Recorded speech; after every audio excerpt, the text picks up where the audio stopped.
Bismillahirrahmanirrahim. Assalamualaikum warahmatullahi wabarakatuh. Pemirsa Layak TV, ayahanda dan bunda, alhamdulillah kita masih diberi kesempatan dari Allah untuk membahas konvensi hak anak lanjutan klaster 8 perlindungan khusus. Khususnya kita akan membahas anak-anak yang melanggar hukum. Detailnya, ayahanda dan bunda dapat membaca pada pasal 40 Konvensi Hak Anak. Sebagai informasi,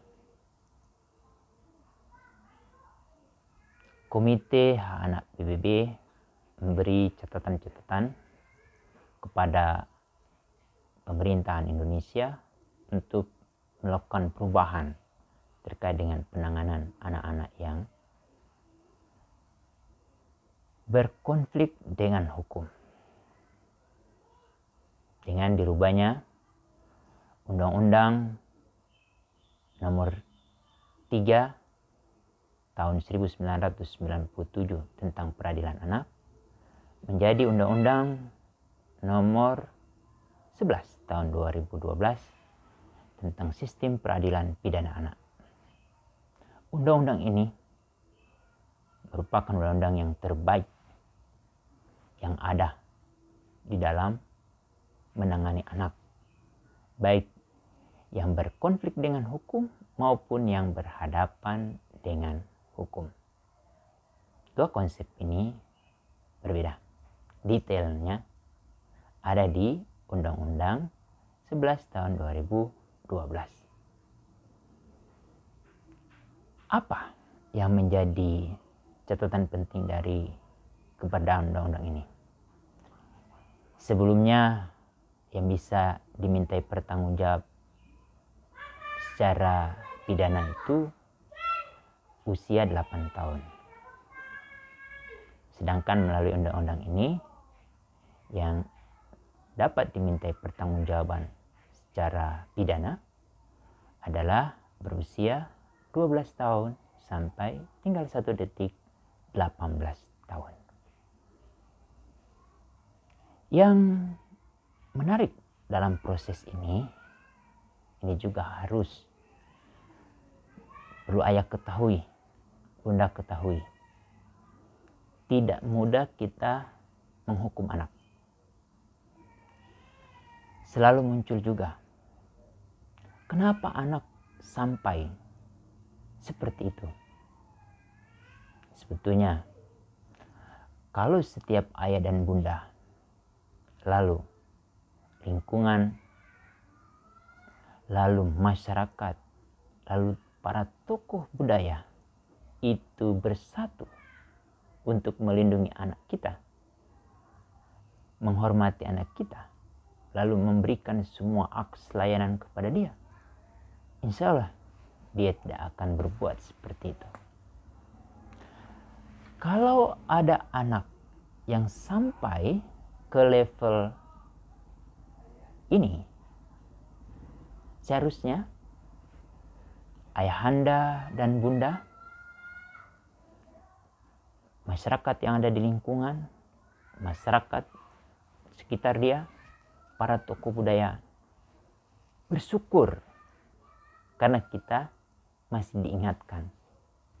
Ternyata kita telah melakukan pengabaian kepada anak ini sehingga akhirnya anak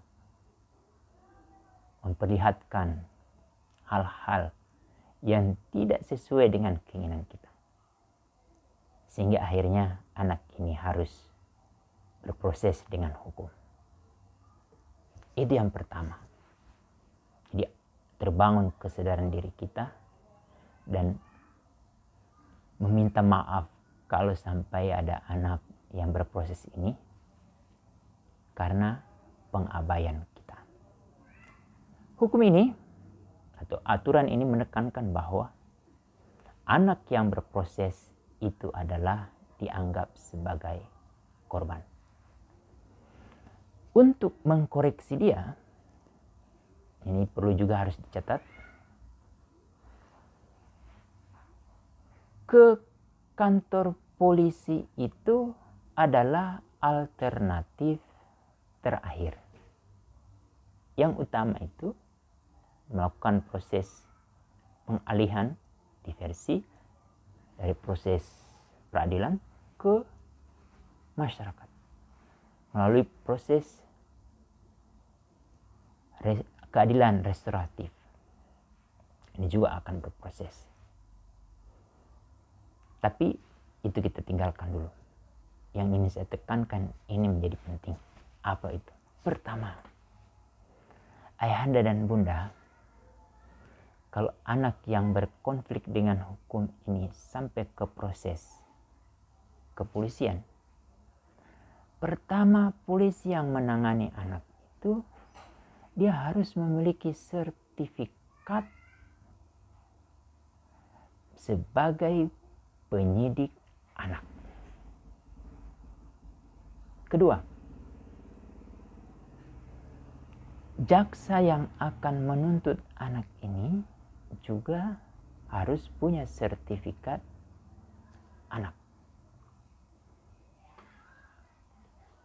Ketiga, hakim sesuai levelnya. Hakim di pengadilan negeri, hakim di pengadilan tinggi, hakim di Mahkamah Agung, itu juga harus memiliki sertifikat anak.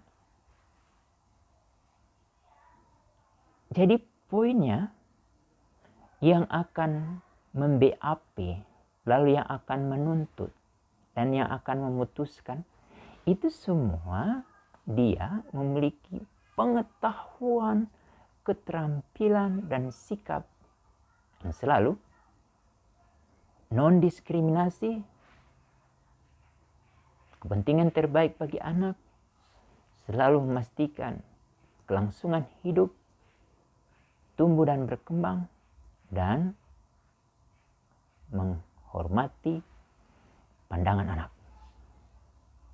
Bayangkan ayahanda dan bunda, untuk mencapai proses itu, teman-teman dari kepolisian, jaksa, dan hakim harus melewati sebuah proses pelatihan sehingga mereka mendapatkan sertifikat. Sekarang pertanyaannya, bagaimana dengan ayahanda dan bunda yang dengan mudah mengeluarkan kata-kata hukuman kepada anak kita kalau dia melanggar aturan di rumah? Apakah ayahanda dan bunda memiliki 3 sertifikat yang dimiliki oleh polisi, jaksa, hakim? Untuk itu, tugas ayahanda dan bunda terhadap anak ini hanya 2. Memberikan kabar gembira. Jadi menceritakan semua aturan-aturan yang jelas, lengkap argumen. Dan kedua, disertakan peringatan. Peringatan. Kalau dia melakukan hal yang terbaik, dia akan mendapatkan hasil yang baik juga. Terutama terkait dengan ketenangan jiwa dia. Tapi kalau dia melanggar aturan, melanggar penjelasan orang tua, otomatis dia akan menderita. Sama juga untuk anak-anak yang berproses ini. Hakim untuk menjatuhkan hukuman kepada anak itu sendiri, itu atas nama Tuhan Yang Maha Esa. Sekarang, ayahanda dan bunda, kalau di rumah pada saat anak kita melanggar aturan, apakah ayahanda melakukan proses penyelidikan dan penyidikan seperti polisi? Kemudian membuat tuntutan seperti jaksa? Lalu yang kemudian memutuskan dengan mempertimbangkan dari para ahli seperti hakim di pengadilan?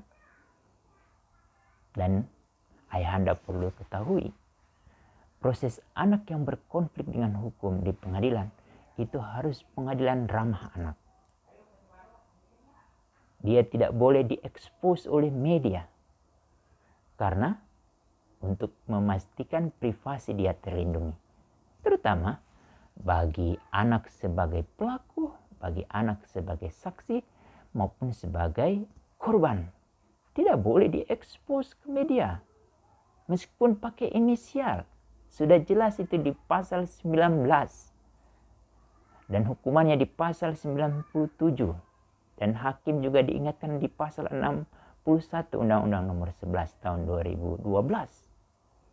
Bagi media yang melanggar, hukumannya 5 tahun, denda 500 juta. Sekarang bagaimana dengan yang ada di rumah? Ayah Anda sudah memperhatikan ini? Tidak boleh menghukum anak itu di ruang terbuka, harus rahasia, layak, dan tidak diketahui oleh orang lain.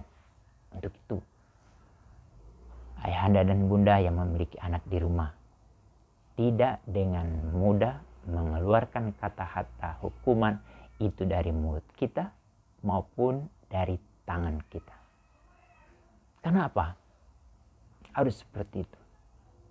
Yang boleh menghukum anak itu hanyalah Allah.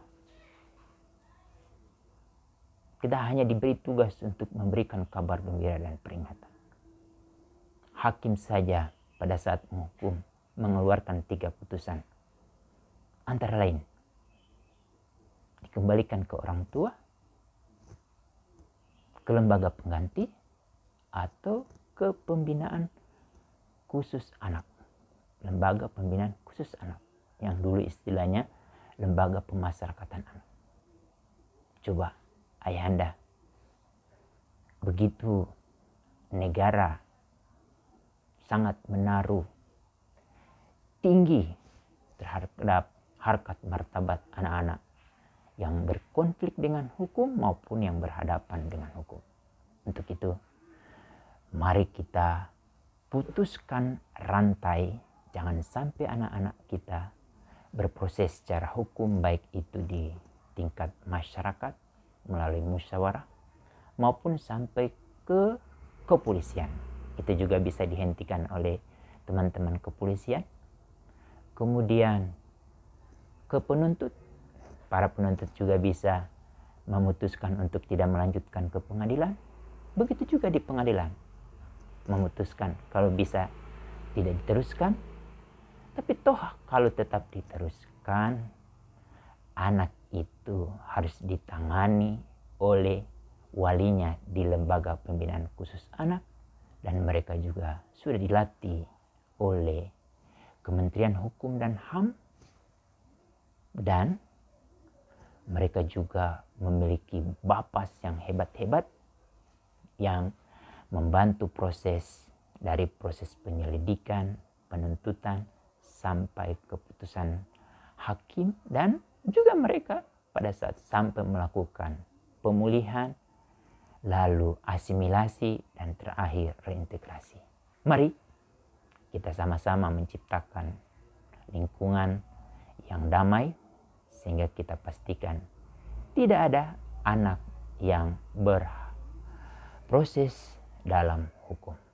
Demikian saya akhiri diskusi kali ini, dan ini adalah akhir dari pembahasan semua klaster, yaitu dari klaster 1 tentang langkah-langkah pelaksanaan KHA, klaster 2 definisi, klaster 3 prinsip-prinsip, klaster 4 hak sipil dan kebebasan, klaster 5 lingkungan keluarga dan pengasuhan alternatif, klaster 6 kesehatan dasar dan kesejahteraan, klaster 7 pendidikan, pemanfaatan waktu luang dan kegiatan budaya, dan terakhir klaster 8 perlindungan khusus. Dan pasal 40 ini juga penutup dari klaster 8. Semoga ayahanda dan bunda yang mendapatkan informasi dari saya, ini cuma informasi awal, Kalau mau mendalami, kita bisa buka ruang pelatihan-pelatihan, dan itu sudah menjadi tugas saya juga, terutama membantu teman-teman yang ada di Kementerian Pemberdayaan Perempuan dan Perlindungan Anak, juga bermitra dengan beberapa lembaga demi mewujudkan hak-hak anak, yang itu yang kemudian sekarang sudah mulai diimplementasikan melalui kebijakan Kabupaten Kota Layak Anak, yang akhirnya menuju Provinsi Layak Anak, dan terakhir Indonesia Layak Anak 2030, yang kemudian ini semua akan menjadi tujuan akhir dunia yang layak anak. World Fit for Children yang disepakati oleh seluruh kepala negara, dan mereka melibatkan sekitar 300 anak dari seluruh dunia untuk memberikan masukan dan komentar. Kita akan masih di sesi berikut, saya akan mulai pembahasan tentang konsep-konsep yang terkait dengan anak, terutama hukum-hukum alam yang ada di Al-Quran, kemudian lanjutkan ke instrumen internasional, lalu juga akan dilanjutkan ke instrumen nasional, sampai ke instrumen-instrumen hukum di tingkat daerah. Ayahanda dan Bunda, sudah saya ambil waktu terlalu banyak. Semoga ini bermanfaat dan ini menjadi bekal kita untuk menjadi pendidik pertama dan utama yang selalu memperhatikan anak dengan prinsip non-diskriminasi, kepentingan terbaik bagi anak menjadi utama, kelangsungan hidup tumbuh kembang, dan selalu memperhatikan pandangan anak. Demikian, semoga Allah memberikan cahaya kepada kita sehingga menjadi individu-individu yang selalu ramah kepada anak dan membuat anak-anak kita nyaman, dan sehingga mereka akan mempraktikkan apa yang mereka peroleh dari orang tuanya dan orang dewasa pada masa-masa yang akan datang, menjadi generasi-generasi yang hebat untuk memajukan pembangunan Indonesia. Demikian, Assalamualaikum warahmatullahi wabarakatuh.